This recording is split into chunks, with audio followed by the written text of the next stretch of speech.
সুপ্রিয় শিক্ষার্থী বন্ধুরা, সালামু আলাইকুম। আমরা আজকে নতুন একটি চ্যাপ্টার নিয়ে আমাদের আলোচনা শুরু করব। তো তোমাদের অনেকের মনেই আলটিমেটলি সমতলীয় ভেক্টর যে চ্যাপ্টারটা রয়েছে সেটা নিয়ে একটা বিশাল ভয় কাজ করে।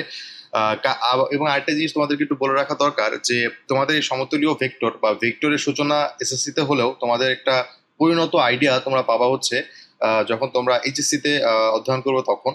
এবং এইচএসসি তে যে হায়ার ম্যাথ ফার্স্ট পার্ট এবং সেকেন্ড পার্ট দুইটাতেই আলটিমেটলি আমরা ভেক্টরের জিনিসগুলো হচ্ছে গিয়ে দেখতে পাবো, এবং একই সাথে হচ্ছে ফিজিক্সেও আলটিমেটলি ভেক্টরের প্রয়োগ রয়েছে। তবে এইচএসসি তে যে ভেক্টর রয়েছে তার থেকে আমাদের যে এসএসসি যে সিলেবাস সেখানে আলটিমেটলি ভেক্টরের যে বিভিন্ন প্রুফ বা ভেক্টরের বিভিন্ন যে বেসিক জিনিসগুলো সেগুলো সম্পর্কে আমরা মূলত আলোচনা করি। তো এই জন্য আলটিমেটলি দেখা যায় যে ভেক্টরের যে মেইন যে জিনিসগুলো সেগুলো আলটিমেটলি যেহেতু থাকে না, এই জন্য আসলে ভেক্টরের যে মজাটা বা প্রকৃতপক্ষে যে ভেক্টর কি জিনিস সেটা আসলে আমাদের একটু বুঝতে সময় লাগে বা আমরা আসলে ওটাকে ধরতেও সময় লাগে। বাট আমি চাইবো যে আলটিমেটলি আমাদের যতটুকু সিলেবাস রয়েছে সে ততটুকু সিলেবাস যাতে তোমাদের কাছে অনেক ইন্টারেস্টিং ওয়েতে যাতে রিপ্রেজেন্ট করতে পারি সেজন্য আমি চেষ্টা করব। তো আমি তোমাদের সাথে আছি মোহাম্মদ আসাদুজ্জামান শান্ত। চলো আজকে আলোচনা শুরু করা যাক। তো সমতলীয় ভেক্টর বা প্ল্যানার ভেক্টর এই জিনিসটা জানার আগে আমাদের জানা দরকার রাশি সম্পর্কে। তো আমরা সবাই জানি যে রাশি বলতে যেটা বোঝায় সেটা হচ্ছে যে এই পৃথিবীতে আমরা যা কিছু পরিমাপ করতে পারি সেগুলোই হচ্ছে চলতি কথা হচ্ছে রাশি, তাই না? তো এই রাশি আবার কয় প্রকার? এই রাশি হচ্ছে দুই প্রকার, একটা হচ্ছে স্কেলার রাশি এবং আরেকটা হচ্ছে ভেক্টর রাশি, যেটা তোমরা এখানে দেখতে পাচ্ছ। এবার আমরা যদি একটু যদি চিন্তা করি যে স্কেলার রাশি এবং ভেক্টর রাশির ভিতরে আসলে পার্থক্যটা তাহলে কোথায়।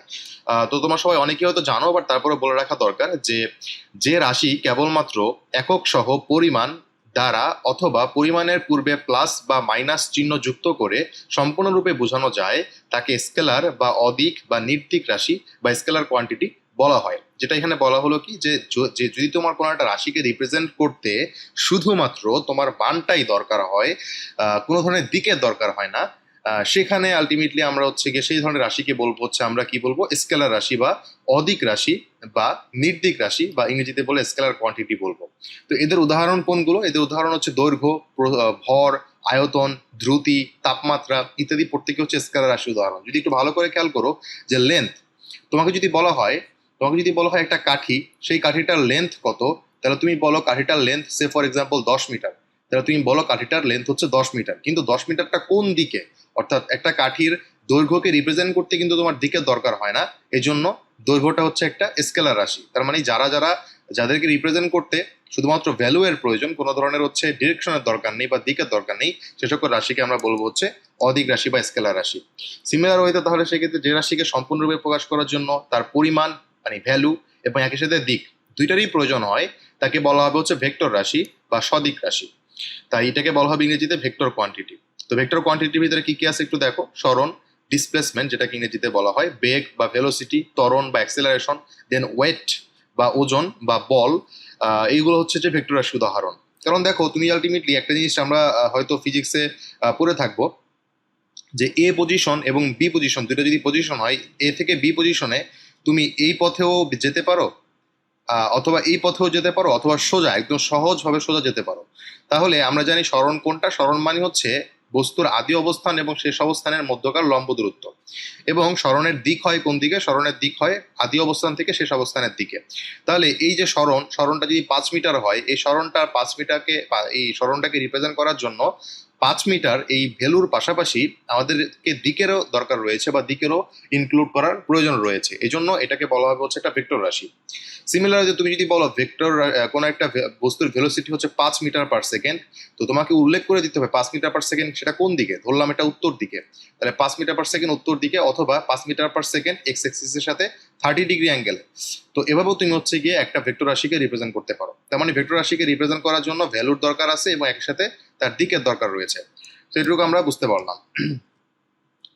এখন দেখি এখানে যেটা বললো যে কোনো রেখাংশের এক প্রান্তকে আদি বিন্দু এবং অপর প্রান্তকে অন্তবিন্দু বা টার্মিনাল পয়েন্ট হিসেবে চিহ্নিত করলে ওই রেখাংশকে একটি দিক নির্দেশক রেখাংশ বা সদিক রেখাংশ বা ডিরেক্টেড লাইন সেগমেন্ট বলা হয়।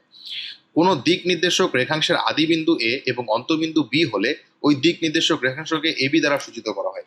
এখানে যে কথাটা বললো, সে ফর এক্সাম্পল আমরা একটা লাইন নিলাম, সেই লাইনটার একটা আদিবিন্দু রয়েছে এবং আরেকটা প্রান্তবিন্দু রয়েছে বা অন্তবিন্দু রয়েছে। তো এই আদিবিন্দুকে এ দ্বারা চিহ্নিত করলাম এবং অন্তবিন্দুকে আমরা বি দ্বারা চিহ্নিত করলাম। তাহলে একটু ভালো করে খেয়াল করি, এ থেকে বি এর দিকে যদি আমরা রেখাটাকে সূচিত করি তাহলে এই এ বিটা একটা ভেক্টর রাশি নির্দেশ করবে বা একটা এবিটা একটা ভেক্টর নির্দেশ করবে। তার মানে কি আমরা বুঝতে পারলাম যে একটা ভেক্টরের একটা আদি বিন্দু থাকবে যেটা এখানে দেখাচ্ছে এ, একটা ভেক্টরের একটা শেষ বিন্দু বা প্রান্ত বিন্দু বা অন্তবিন্দু থাকবে যেটা এখানে হচ্ছে বি, এবং একটা ভেক্টরের একটা নির্দিষ্ট ডিরেকশন থাকবে সেটা এখানে হচ্ছে এ থেকে বি এর দিকে, এবং সেটাকে এভাবে রিপ্রেজেন্ট করা হয়, এ বি এর উপরে একটা তীর চিহ্ন দ্বারা রিপ্রেজেন্ট করা হয়। অথবা তোমরা দেখতে পাবো অনেক সময় বোল্ড হরফে হচ্ছে ভেক্টরকে রিপ্রেজেন্ট করা হয়, অথবা কোনো একটা ছোট হাতের অক্ষরে নিচে টান দিয়ে তোমার হচ্ছে ভেক্টরকে রিপ্রেজেন্ট করা হয়। এই তিনটা আলাদা আলাদা ওয়েতে ভেক্টরকে আমরা রিপ্রেজেন্ট করতে পারি। তো যাই হোক, এখন আমরা যেটা জানতে পারবো সেটা হচ্ছে যে যে কোনো ভেক্টর যে অসীম সরলরেখার অংশবিশেষ তাকে ওই ভেক্টরের ধারক রেখা বা শুধু ধারক বলা হয়। তো এখানে যে জিনিসটা ইম্পর্টেন্ট একটা জিনিস সেটা হচ্ছে, ধরলাম আমাদের একটা রেখা রয়েছে, একটা বিশাল রেখা বা রশ্মি, সেই রশ্মির এটা হচ্ছে গিয়ে ও প্রান্ত এবং এটা হচ্ছে এদিকে মনে করলাম এ প্রান্ত পর্যন্ত অবস্থিত।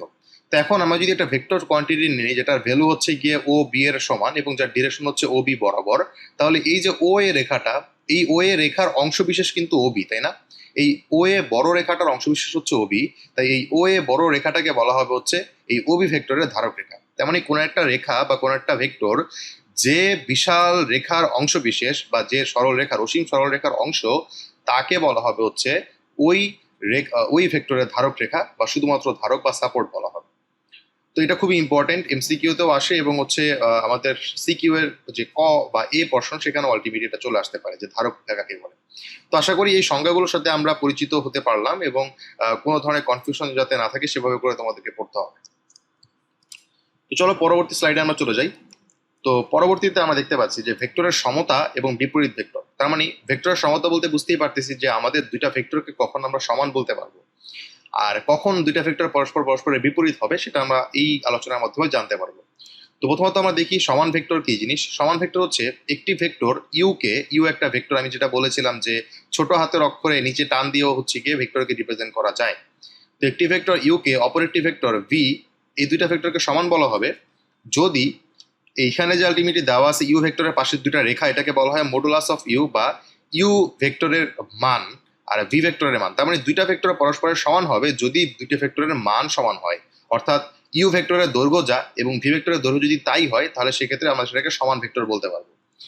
2 নম্বর কন্ডিশন কোনটা? 2 নম্বর কন্ডিশনটা হচ্ছে যে ইউ এর ধারক রেখা এবং ভি এর ধারক রেখা সঙ্গে অভিন্ন বা সমান্তরাল হবে। যেটা বলা হলো কি, ইউ এর ধারক রেখা যদি ভি এর ধারক রেখার সাথে অভিন্ন বা সমান্তরাল হয় তাহলে আমরা দুইটা ভেক্টরকে সমান বলতে পারবো। 3 নম্বরটা হচ্ছে কি যে ইউ এর দিক এবং ভি এর দিকের সঙ্গে একইমুখী হতে হবে, অর্থাৎ ইউ যদি ডান দিকে কাজ করে তাহলে তোমার ভিও ডান দিকে কাজ করতে হবে, তাহলে তুমি এই দুটাকে সমান বলতে পারবা। আবার কি একটা বলা হলো যে ইউ ভেক্টরের ভ্যালু এবং ভি ভেক্টরের ভ্যালু দুটা সমান হবে, তার মানে ইউ ভেক্টর যতটুকু দূরত্বের ভি ভেক্টর ততটুকু দূরত্বের হবে বা ততটুকু মানের হবে। 3 নম্বর যেটা বললো যে ইউ এর 2 নম্বর যেটা বললো যে ইউ এর ধারক রেখা এবং ভি এর ধারক রেখা একই হতে হবে অথবা সমান্তরাল হতে হবে। তার মানে ইউ ভেক্টর যদি এই ইউ ভেক্টরের ধারক রেখা যদি এইটা হয়, যেটা হচ্ছে আমরা মনে করলাম ও এ রেখা, তাহলে সেক্ষেত্রে ভি ভেক্টরের ধারক রেখা আইদার এটাই হতে হবে অর্থাৎ ও এ রেখাই হতে হবে, অথবা তোমার ও এর সমান্তরাল হতে হবে, যেটা হচ্ছে আমরা এখানে ওবি দ্বারা নির্দেশ করতেছি ভি ভেক্টরটা। তাহলে এই তিনটা কন্ডিশন ফলো করবে। 1 নম্বরটা হচ্ছে কি দুইটা ভেক্টরের মান সমান হতে হবে। 2 নম্বরটা হচ্ছে যদি আমাদের দুইটা ধারক রেখা একই অথবা সমান্তরাল হতে হবে, এবং 3 নম্বরটা হচ্ছে তিনটার দিক একই হতে হবে, দুইটার হচ্ছে দিক একই মুখী হতে হবে, বিপরীতমুখী হওয়া যাবে না। তাহলে এই তিনটা কন্ডিশন অ্যাপ্লাই করলে আমরা বলতে পারবো যে আমাদের ভেক্টরটা হচ্ছে কি হবে, ভেক্টর পরস্পর সমান হবে। তাহলে সেই জিনিসটা আসলে এখানে দেখানো হয়েছে যে এখানে এ বি দ্বারা হচ্ছে ইউ ভেক্টরকে দেখানো হয়েছে, সিডি দ্বারা হচ্ছে আমাদের ভি ভেক্টরকে দেখানো হয়েছে। তো এখানে সিডিটা হচ্ছে এই বরাবর এবং এবিটা হচ্ছে এই বরাবর। তাহলে এই দুইটা ভেক্টরকে কখন আমরা সমান বলতে পারবো? যদি দুইটা ভেক্টরের মান সমান হয়, দুইটা ভেক্টর যদি একইমুখী হয় এবং দুইটা ভেক্টরের ধারক রেখা যদি পরস্পর সমান্তরাল অথবা যদি তোমার হচ্ছে গিয়ে একই হয়, তাহলে আমরা বলতে পারবো দুইটা ভেক্টর হচ্ছে পরস্পর সমান। তাহলে এই জিনিসটা হচ্ছে গিয়ে আমরা আরেকটা জিনিস বলতে পারি যে সমতার এই সংজ্ঞা থেকে যে নিচের নিয়মগুলো মেনে চলে তা সহজেই বোঝা যায়। যে জিনিসটা বলা হলো যে যদি তুমি বলতে পারো যে যদি এখানে একটা জিনিস এরকম হয় যে যদি ইউ ভেক্টরটা ভি ভেক্টরের সমান হয় তাহলে অবশ্যই তুমি বলতে পারবা যে ভি ভেক্টরটা ইউ ভেক্টরের সমান। তারপরে আবার আমরা বলতে পারবো যে ইউ ভেক্টরটা যদি ভি ভেক্টরের সমান হয় এবং ভি ভেক্টরটা যদি ডাব্লিউ ভেক্টরের সমান হয়, তাহলে এই দুইটা কন্ডিশন থেকে আমরা বলতে পারবো ইউ ভেক্টরটা ডাব্লিউ ভেক্টরের সমান। তারপরে যেটা বললো যে ইউ এর ধারক রেখা এবং ভি এর ধারক রেখা অভিন্ন বা সমান্তরাল হলে আমরা সংক্ষেপে বলবো ইউ এবং ভি সমান্তরাল ভেক্টর। তার মানে আমরা যদি দুইটা ভেক্টর দেখতে পাচ্ছি যে এই ইউ ভেক্টর এবং সিডি এবি ভেক্টর এবং সিডি ভেক্টর বা ইউ ভেক্টর এবং ভি ভেক্টর, এই দুইটা ভেক্টরের ডিরেকশন কিন্তু একই দিকে, বা এদের ধারক রেখাটা কিন্তু একই রেখা। তার মানে আমি যদি এইখানের এই লাইনটাকে যদি বর্ধিত করি, দেখবো যে আলটিমেটলি এই রেখা দিয়ে পাস করে, তাহলে এই যে ধারক রেখাটা এটা একই রেখা, তাই তো? তাহলে সেক্ষেত্রে যেটা বলা হলো যে ইউ এর ধারক রেখা এবং ভি এর ধারক রেখা যদি অভিন্ন হয় অথবা এইখানে যেটা দেখতে পাচ্ছি সমান্তরাল হয়, তাহলে আমরা বলতে পারবো যে ইউ এবং ভি এই দুইটা ভেক্টর কি হবে, সমান্তরাল ভেক্টর হবে। এই দুইটা আমরা বলতে পারি। তার মানে আমরা দুইটা ভেক্টরকে কখন সমান্তরাল বলতে পারবো, যখন তাদের ধারক রেখাদ্বয় অভিন্ন হবে অথবা সমান্তরাল হবে। তার মানে সমান্তরাল হলে তো সমান্তরাল বলবোই, আর যদি অভিন্ন ধারক রেখা হয় তাহলেও সেক্ষেত্রে আমরা হচ্ছে যে কি বলবো, সমান্তরাল ভেক্টর বলবো। যাই হোক, আমরা আশা করি এই জিনিসটা বুঝতে পারছি। এবার আমরা বলবো যে বিপরীত ভেক্টর কি জিনিস। বিপরীত ভেক্টর কি? বিপরীত ভেক্টর হচ্ছে ভি কে ইউ এর বিপরীত ভেক্টর বলা হবে যদি এক নাম্বারটা কি, যদি ভি ভেক্টর এবং ইউ ভেক্টর পরস্পরের সমান হয়। দুই নাম্বারটা হচ্ছে কি, ভি এর ধারক রেখা এবং ইউ এর ধারক রেখার সঙ্গে অভিন্ন বা সমান্তরাল হয়। এবং তিন নাম্বার যে ইম্পর্টেন্ট একটা জিনিস, সেটা হচ্ছে ভি এর দিক ইউ এর বিপরীত দিকে হবে। তার মানে প্রথম যে দুইটা কন্ডিশন ছিল সমান ভেক্টরের জন্য, সেই দুইটা কন্ডিশন ফলো করবে। জাস্ট গতে যেটা ছিল সমান ভেক্টরের জন্য যে ইউ এর ধারক এবং ভি এর ধারক একইমুখী হবে, সেটা না হয়ে বরং এখানে হচ্ছে উল্টাটা, যে ভি এর দিক ইউ এর দিক পরস্পর বিপরীত হবে। তাহলে এই তিনটা জিনিস আশা করি আমরা বুঝতে পারছি যে কখন আমরা দুইটা ভেক্টরকে পরস্পর বিপরীত বলবো। এটা কিন্তু এমসিকিউতে আসতে পারে যে ইউ ভেক্টর এবং ভি ভেক্টর দ্বয় বিপরীত ভেক্টর কোন শর্তে হবে। এই তিনটা অপশন দেওয়া থাকতে পারে, হয়তো এখানে বলা থাকবে গ নাম্বারে যে ভি এর দিক ইউ এর দিক একই হবে, তখন তোমাদের কিন্তু এক নাম্বার এবং দুই নাম্বার চুজ করতে হবে।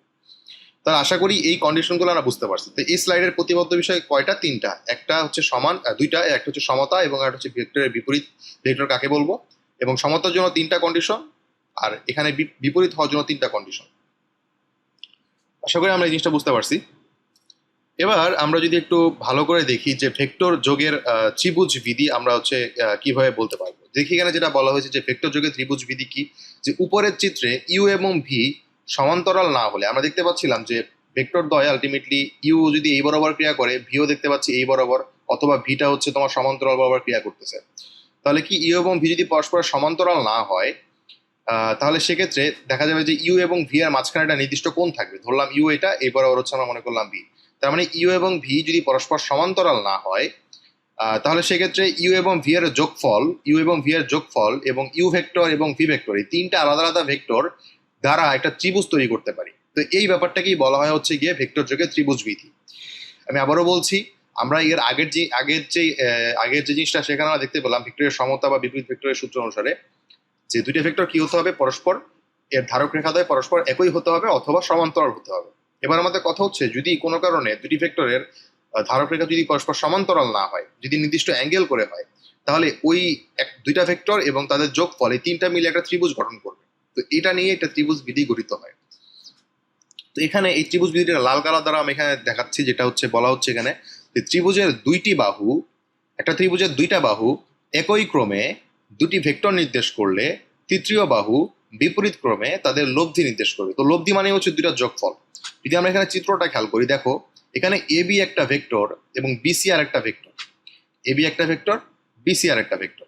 তো এই এবি ভেক্টর এবং এই বিসি ভেক্টর এই দুইটা ভেক্টরের ক্ষেত্রে যদি আমরা একটু ভালো করে খেয়াল করি যে এবি ভেক্টর এবং বিসি ভেক্টর কিন্তু পরস্পর সমান্তরাল না, তাদের মধ্যে একটা নির্দিষ্ট কোণ আছে। এবার যেটা বললো একই ক্রমে মানে ধরো তুমি বাম দিক থেকে ডান দিকে, এই যে দেখো এই অ্যারো চিহ্নটা কি বাম দিক থেকে ডান দিকে দেখাচ্ছে। সিমিলারলি এই বি পয়েন্ট থেকে যে আমি আরেকটা ভেক্টর নিব, সেই ভেক্টরটারও বাম দিক থেকে ডান দিকে দেখাতে হবে। তার মানে এটাকে বলা হবে একই ক্রম, এর ডান দিকে যাচ্ছে। আর বিপরীত ক্রম মানে কি, যেদিকে যাচ্ছিল তার অপর পাশে গিয়ে আমি দেখবো অন্যদিকে যাচ্ছে, মানে এটা এদিকে যাচ্ছিল আর ইউ প্লাস ভিটা যাচ্ছে এদিকে। তাই যেটা বলা হলো যে দুইটা ভেক্টর যদি তোমাকে দেওয়া থাকে, সেই দুইটা ভেক্টর যদি তুমি একটা ত্রিভুজের দুইটা বাহু দ্বারা সূচিত করো, তাহলে তৃতীয় যে বাহুটা থাকবে ওই ত্রিভুজটার, সেই তৃতীয় বাহুটা বিপরীত ক্রমে তাদের লব্ধি নির্দেশ করবে। এটাই হচ্ছে আমাদের ভেক্টর যোগের ত্রিভুজ বিধি। তাহলে তোমাদের যদি কোনো কারণে ভেক্টর যোগের ত্রিভুজ বিধি সংজ্ঞা হিসেবে আসে, তাহলে এই সংজ্ঞাটা তোমাদেরকে দিতে হবে এবং একটা চিত্র লিখে দিতে হবে যে এখানে এবি হচ্ছে ইউ ভেক্টর, বিসি হচ্ছে ভি ভেক্টর, তারা আলটিমেটলি একই ক্রমে একটি ত্রিভুজের দুটি বাহু নির্দেশ করে। তাহলে সেক্ষেত্রে বিপরীত ক্রমে এসি বাহুটা তাদের লব্ধি নির্দেশ করবে, যেখানে লব্ধির মানটা হচ্ছে ইউ প্লাস ভি অথবা এসি এর মান।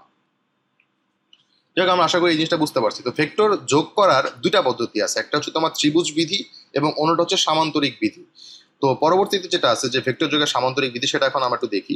যেটা বলা হলো যে কোনো সামান্তরিকের দুইটি সন্নিহিত বাহু দ্বারা দুটি ভেক্টর ইউ এবং ভি এর মান ও দিক সূচিত হলে ওই সামান্তরিকের যে কর্ণ ইউ এবং ভি ভেক্টর দ্বয়ের ধারক রেখার ছেদবিন্দুগামী তা দ্বারা ইউ এবং ভি ভেক্টরের ইউ প্লাস ভি ভেক্টরের মান এবং দিক সূচিত হয়।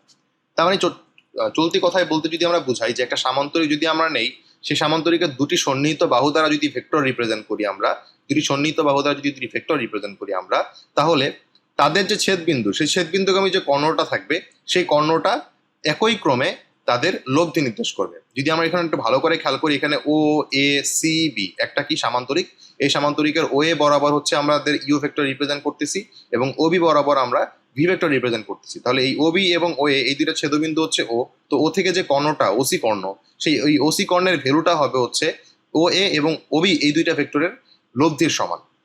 তাহলে সেক্ষেত্রে সেই জিনিসটা আলটিমেট এখানে বলা হয়েছে। এটাকে আমরা একটু প্রমাণ যদি করতে চাই, যে মনে করি যে কোনো বিন্দু থেকে অঙ্কিত ইউ এবং ভি ভেক্টর দ্বয় ও এ এবং হচ্ছে ও বি দ্বারা সূচিত, যেটা আমি একটু আগেই বললাম, এবং ও এ সি বি সামান্তরিক ও তার কর্ণ হচ্ছে ওসি আমরা আঁকলাম। তাহলে সামান্তরিকের কর্ণ এই যে ওসি কর্ণটা দ্বারা ইউ এবং ভি এর যোগফল সূচিত হবে, অর্থাৎ ইউ ওসি ভেক্টরের ভ্যালুটা হবে হচ্ছে ইউ প্লাস ভি ভেক্টরের মান। তাহলে এটা আমরা কিভাবে প্রমাণ করতে পারি? আমরা যদি একটু ভালো করে দেখি যে আমাদের যে সামান্তরিকটা ছিল ও এ সি বি একটা সামান্তরিক, এই সামান্তরিকের শর্ত ছিল তার বিপরীত বাহুগুলো পরস্পর পরস্পর সমান্তরাল হবে। তার মানে এখানে আমরা বলতে পারি যে এই ওবি বাহু এবং এই এসি বাহু পরস্পর সমান্তরাল এবং এই বিসি বাহু এবং এই ও এ বাহু পরস্পর সমান্তরাল। তাহলে যদি একটু ভালো করে আমরা একটা জিনিস খেয়াল করি যে এই O A C B সামান্তরিকে Obi রেখা এবং এসি রেখা পরস্পর সমান এবং সমান্তরাল। তার মানে আমরা বলতে পারবো যে ওবি এর ভ্যালু যদি ভি হয়, তাহলে এসি এর ভ্যালুটাও কিন্তু ভি হবে। তাহলে আমরা এই জিনিসটা এখানে লিখলাম যে এসি এর ভ্যালুটা হচ্ছে ভি। তাহলে যদি আমরা ভালো করে এর আগের যে আলটিমেটলি আমাদের যে সূত্রটা ছিল যদি একটু খেয়াল করি, যে দুটি ভেক্টর যদি একই ক্রমে একটা ত্রিভুজের দুটি ভেক্টর যদি একই ক্রমে দুটি ভেক্টর নির্দেশ করে, তাহলে সেক্ষেত্রে বিপরীত ক্রমে 3 নাম্বার বাহুটা তাদের লব্ধি নির্দেশ করবে। তাহলে সেই সূত্র অনুসারে আমরা কিন্তু এখানেও বলতে পারি যে দেখো এখানে আলটিমেটলি ইউ একটা ভেক্টর এবং ভি আর একটা ভেক্টর একই ক্রমে একটা ত্রিভুজ, যদি আমরা চিন্তা করি ও এ সি ত্রিভুজ, এই ত্রিভুজটার একই ক্রমে দুইটা বাহু দ্বারা দুটি ভেক্টর নির্দেশ করা হয়েছে। তাহলে সেক্ষেত্রে এই দুইটা ভেক্টরের লব্ধি হবে 3 নাম্বার বাহুর সমান। তাহলে সেটা এখানে লেখা হয়েছে। ত্রিভুজ বিধি অনুসারে আমরা বলতে পারি যে এই O A vector plus AC vector মানে হচ্ছে U vector plus V vector equal to হবে হচ্ছে ওসি ভেক্টর। তাহলে দেখো U vector plus V vector equal to U ভেক্টরের বদলে আমরা ও এ ভেক্টর লিখছি এবং ভি ভেক্টরের বদলে আমরা এসি ভেক্টর লিখলাম। এখানে ও ভি ভেক্টরের বদলে আমরা ওবি ভেক্টর লিখলাম। তো পরবর্তী লাইনে ওবি এবং এসি যেহেতু পরস্পর সমান, তাই আমরা ওবি এর বদলে আমরা এসি দিয়ে দিয়েছি এখানে। তাহলে এই O A plus AC vector equal to হবে ওসি ভেক্টর, যেটা আমাদেরকে প্রমাণ করতে বললো যে OC vector equal to U plus V vector প্রমাণ করতে হবে। তাহলে আজকে আমরা কি জানলাম? আমরা ভেক্টর যোগের দুইটা ত্রিভুজ বিধি জানলাম। ভেক্টর যোগের দুইটা বিধি জানলাম, একটা হচ্ছে ত্রিভুজ বিধি এবং অন্যটা হচ্ছে সামান্তরিক বিধি। তো ভেক্টর যোগের ত্রিভুজ বিধি কোনটা? যে দুটি ভেক্টর যদি একই ক্রমে একটা ত্রিভুজের দুটি বাহু নির্দেশ করে, তাহলে সেক্ষেত্রে 3 নাম্বার বাহুটা বিপরীত ক্রমে তাদের লব্ধি নির্দেশ করবে। তাহলে এটা একটা ত্রিভুজ যদি হয় ইউ একটা ভেক্টর এ বরাবর ভি ভেক্টর, তাহলে দুইটাকে যদি আমরা যোগ করি তাহলে সেক্ষেত্রে u plus V vector 3 number বাহু দ্বারা রিপ্রেজেন্ট করবে। আর একটা জিনিস কি জানলাম? আর একটা জিনিস জানলাম, যদি একটা সামান্তরিককে আমরা চিহ্নিত করি, একটা সামান্তরিক যদি আমরা দেখি, সেই সামান্তরিকের দুটি সন্নিহিত বাহু বরাবর যদি দুইটা ভেক্টর আমরা চিন্তা করি, তাহলে এই দুইটা বাহু যে পয়েন্টে ছেদ করে তার কর্ণটা হবে হচ্ছে ওই দুইটা ভেক্টরের লব্ধি নির্দেশ করবে। তো এটার প্রমাণও আমরা দেখতে পেলাম। তো আশা করি ভেক্টর যোগের ত্রিভুজ বিধি এবং ভেক্টর যোগের সামান্তরিক বিধি আমরা বুঝতে পারলাম। একই সাথে এর আগে আমরা দেখলাম যে দুটি ভেক্টর কখন সমান হবে এবং দুটি ভেক্টর কখন বিপরীত ভেক্টর হবে, এবং একই সাথে আমরা জানলাম যে ভেক্টর কি জিনিস, ভেক্টর এবং স্কেলারের ভিতরে পার্থক্য কি, ভেক্টরের ধারক রেখা কি, এগুলো। তো এই কয়েকটা জিনিস আছে আমাদের আজকের লেকচারের বিষয়বস্তু ছিল। তো আশা করি তোমরা এই জিনিসগুলো বুঝতে পারছো। যদি কোনো সমস্যা থাকে তাহলে অবশ্যই কমেন্ট বক্সে জানাবে। পরবর্তীতে আমরা হচ্ছে ভেক্টর যোগের ভেক্টরের বিয়োগ বিধি যেটা বা ভেক্টরের বিয়োগ কিভাবে করে সেটা আমরা জানতে পারবো। আমরা আজকে জানলাম হচ্ছে ভেক্টরের যোগ, আমরা পরবর্তী লেকচারে জানবো হচ্ছে ভেক্টরের বিয়োগ কিভাবে করে। তো আজকের লেকচার এই পর্যন্তই। পরবর্তী ভিডিওতে তোমাদের সাথে আবারও দেখা হবে। ধন্যবাদ সবাইকে।